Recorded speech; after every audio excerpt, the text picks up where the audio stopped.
What's going on, ladies and gentlemen? This is Extreme Tase here, giving you guys an exclusive content for Black Ops 2 Mob of the Dead. We're going to be taking a look through the next new trailer for Mob of the Dead. It looks pretty nice. It's 6 minutes long of pure awesomeness, so don't hold back.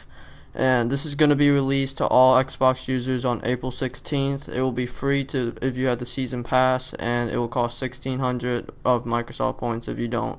So if you're new here, go ahead and hit that subscribe button. Other than that, without further ado, I will see you guys next time, and enjoy the video.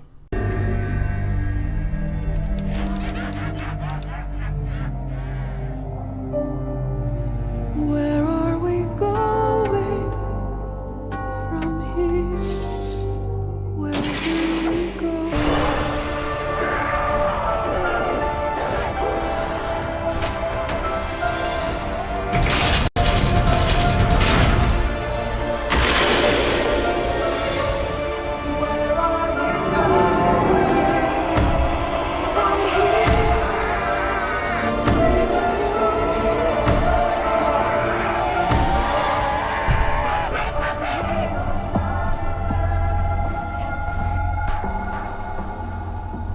It was a challenge to try and capture something as iconic as Alcatraz.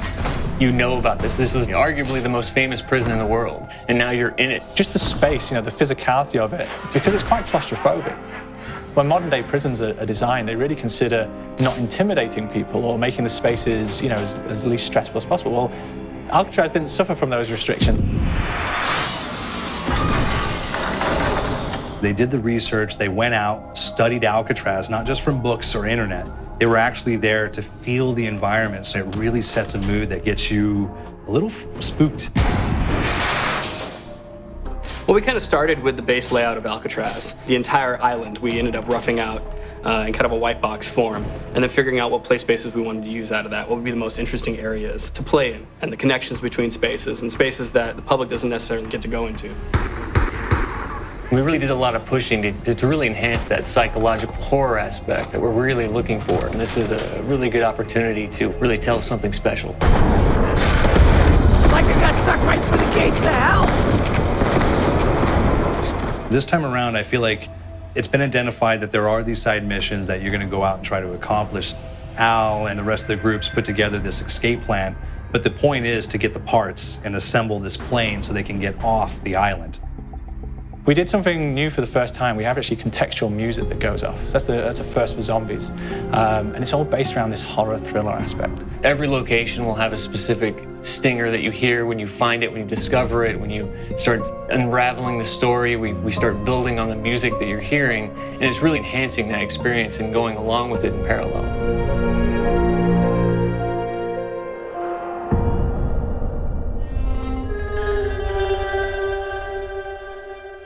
Because we wanted to embrace this kind of horror thriller element, we wanted character actors, guys who could really embody someone and then convey emotion. So that's why we went for guys like Ray Liotta, getting in that kind of guy, we wanted a frantic nature. So he plays a character called Billy Handsome, who's this kind of psychopath who would be employed by the mob to kill people in interesting ways.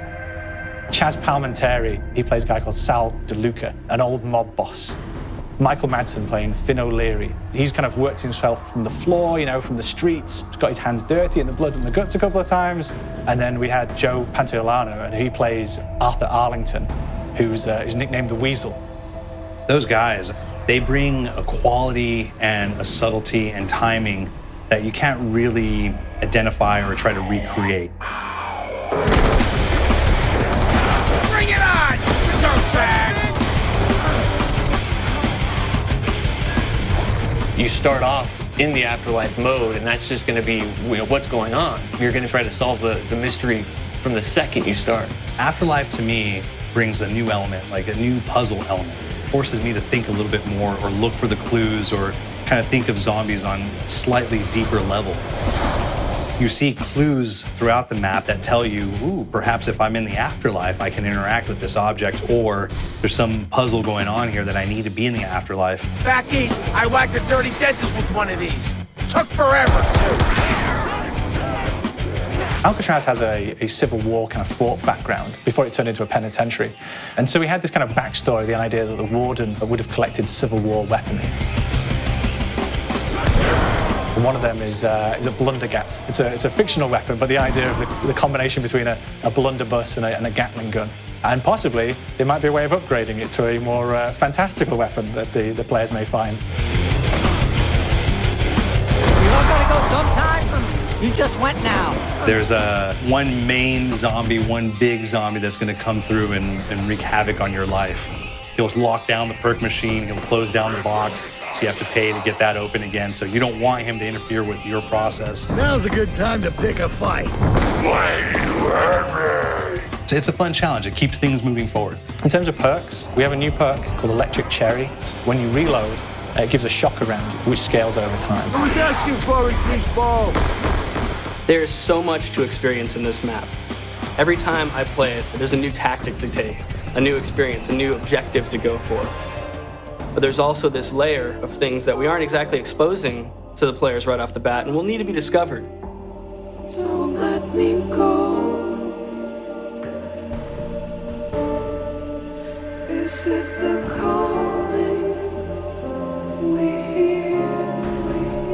We've got the undead in there, we've got these historical elements, and these fantastic actors all seem to be with peace with each other in this kind of same world. So it's magical, and our team is incredibly excited by it.